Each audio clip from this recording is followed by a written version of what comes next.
Ito ang Padre Pio statue na may taas na 50 foot na makikita sa Barangay Paradise 3 sa San Jose del Monte, Bulacan. O mas kilala din sa tawag na Healing Mountain.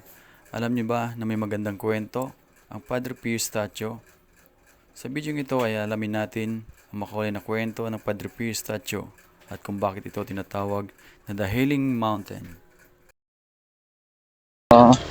Bali dito tayo ngayon sa Commonwealth sa lugar namin. Papunta nga pala ako ngayon ng Bulacan sa Padre Pio, yung Healing Mountain. Sa linggo ngayon, doon na rin tayo magsisimba. Saka bisitahin natin itong lugar kasi napakaganda pala ng istorya nitong Padre Pio. Kung bakit siya naitayo o itinayo. So, alamin natin yung kabuuan ng kwento. Kasi nahihiwagaan ako kung bakit siya itinayo. Oo, dito na tayo dadaan instead na doon tayo sa Quirino Highway. Dito na tayo dadaan sa Payatas Road. Oo, didiretso tayo ng Montalban, tapos dadaan tayo ng Makabubud Road ata yun. Tapos doon na, diretso na tayo kasi malayo yung iikotin pagka doon pa tayo dadaan ang Quirino Highway. So dito mas malapit. Bali yung time travel natin dito is ilang minuto ba ito? 50 minutes pala, 24 kilometer. So hindi siya ganun kalayo compare doon sa Quirino Highway. Mag-Jollibee na rito sa Pure Gold ayun. Okay na rin yung mga kalsadahan dito. Ginaganong sira. Talaga nakarang nagdaang taon talagang grabing lubak dito. Ayun, laki ng Pure Gold dito. Hindi ko alam kung PPCI ito o Junior. Parang PPCI yata. Ibang laki. Yung kondisyon din ng kalsada dito sa Payatas, okay naman yun, no? Wala na mga lubak talagang gawa na. Mula doon sa may amin, sa Commonwealth, wala na akong nakita mga lubak-lubak. Hindi ko lang alam na sa unahan ito kung meron. Pero dito, sa side na to, okay siya. Napakaganda ng view dito mga kagoma. Meron tayong dito, video dito sa part ng zigzag ng Pamuntalban. Check nyo na lang sa Facebook page natin, sa YouTube channel para mapanood nyo ang aerial view dito. Napakaganda. Dito may mga wasak-wasak yun. May mga ilang sira. Hindi ko lang alam pagbaba natin dyan. Nasa mismong Montalban na. So, sa Payatas, wala tayong nakikita ang sira. May checkpoint, boundary kasi to sasakyan yung pinara nila. Hindi ko alam kung bakit. Ito kasi boundary na Payatas sa Montalban, itong area na to. Okay na rito. Yung mga nakarang taon na bumisita ako ito, dapadaan ako, nagpunta ako dun sa Maywawa. May mga sira pa rito. May parts lang ginagawa, so ngayon tapos na ito. Okay na rito. Hindi ko lang alam banda ron, sa unahan pa. Talaga napakalikabok lang talaga rito no? Mabuhangin yung kalsada, pag nagmumotor kayo ito, so biglang preno, dadawas ka Wala na ako nakikita ang lubak. Merong mangilan-ilan, maliliit lang talaga. Hindi gaya ng mga nakarap talagang wasak-wasak. Okay, go job na mayor dito sa Montalban. Diretso tayo.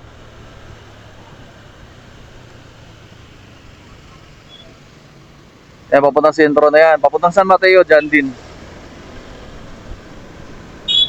Dito tayo, diretso. So, kung nakita nyo yung arko na yan, hindi dilaw. Dyan tayo kakaliwa. So, mukhang hanggang dito lang yung kalsada matino. Ayun doon sa unahan, pansin natin, matubig na. Malubak-lubak na. May mga ginagawa pa kasi ron. Kaliwa na tayo dito. Welcome to Barangay San Isidro. So, paano na pala yan? Pa San Isidro na yan sa unahan. Dito na tayo. Ayun, lalaki ng truck kasi dyan makakasalubong natin dito, puro truck ng basura kagaya nito. Lalaki ng truck ng basura dito. Saka mabaho. Yung amoy ng basura. So dito sa area na to, marami tayong nakakasabay. May mga siklista, mga naka four wheels, mga nahirapan ng mga yung isa. Itong Avanza, alam mo ano nangyari sa kanya. Ganda ng overlooking dito, no? Pinakuwari.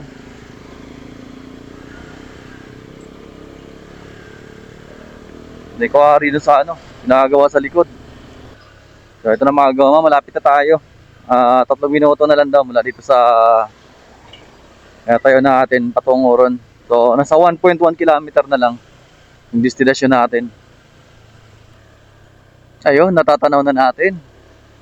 Ayun na mga goma. Ayun. Nakikita na natin dito. So dito tayo pa-parking tayo dito.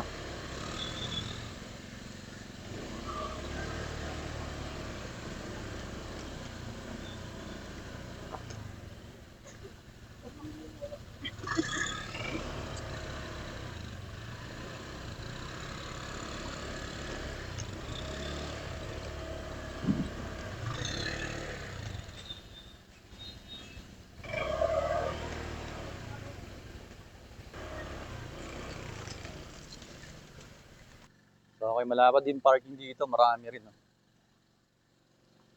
So pasok ka tayo. Parkingan dito yan. Parkingan ng 4 wheels. Dito, may mga motor din dito. So kanya doon sa taas kasi malilim. May mga puno dito kasi bilad na bilad.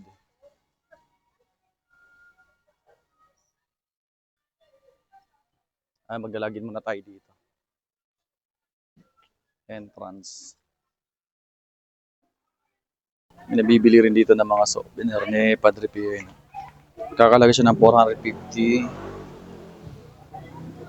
100 yung maliliit. Ayan. Isa lang po. Dito ba ang bubuksan? Dito na isa. Sa taas. Ano ba? Leading oil, sir. Kahit sa sakit ng mga kasukasuan. Eto po. Salamat po. Roll on po siya na heating oil. So may nakalagay dito mga goma ito. Mountain of Healing. Padre Pio Mountain of Healing. Builder Church. May ginagawa pa kasi simbahan dito. So nakakasakap itong lugar. Barangay Paradise 3. San Jose del Monte, Bulacan. So may nakalagay dito. Schedule of Mass Monday close. Tuesday, Saturday 6 a.m. Tsaka 5 p.m. Regular Mass Sunday 3 p.m. Hapon na pala ang misa dito pagkalinggo. Alas 3 lang. Tsaka Healing Mass 9 a.m. every 23rd of the month. So tuwing 23 ng buwan, meron magkakaroon ng misa dito. Kahit anong araw yun, basta tumapat ng 23. Bakit pa tayo? Diyan nakakahingal din. Matarik yung no? Hirap ito pagbaba kamaya. Matay.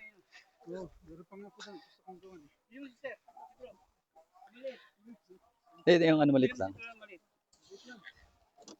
Magkano po? Right. Hingal na. Ito pa. Nakakahingal pala po ito. So, pasok na tayo.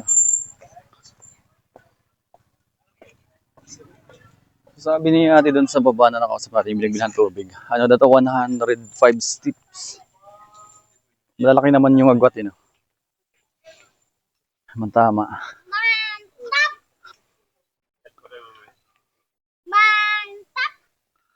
Ayun na siya. May hagdan din sa kabila yan. Kasi sarado yung gate. Di siya pinapadaanan.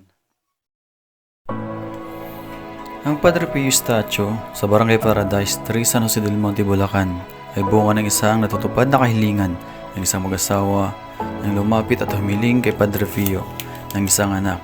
At dahil sa kanilang kagustuhan na magkaroon ng isang anak, ay handa silang mag-alay ng sakripisyo at panalangin, dasal kay Padre Pio.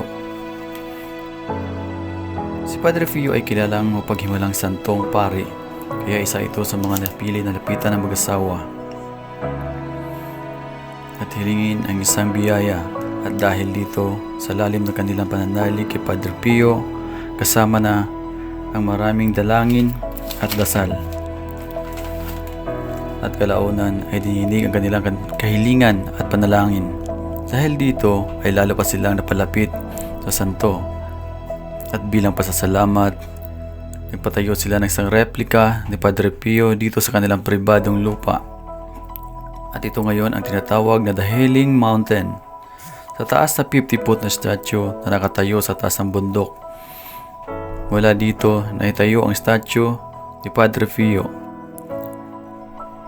At nakatarak nga ito ng maraming devoto upang humiling sa kanya. Karamihan sa mga napupunta dito baon na kanilang hiling, dasal, at hindi lang pang personal na kahilingan, kundi para na rin sa buong pamilya. Tuwing sa ika-23 ng buwan, nagdadaos dito ng misa tuwing alas 10 ng umaga. Ito ang tinatawag na Healing Mass. At sa linggo naman ay nagdadaos ito ng misa tuwing alas 3 ng hapon. Kaya ikaw kung gusto mo rin magtungo rito upang magpasalamat sa iyong biyaya na tanggap o ano man ang humiling para sa ikabuti ng sarili at sa iyong pamilya sa kaligtasan sa araw-araw na biyaya, welcome ka rito magtungo sa The Healing Mountain ng Padre Pio sa Paradise Tree sa San Jose del Monte, Bulacan.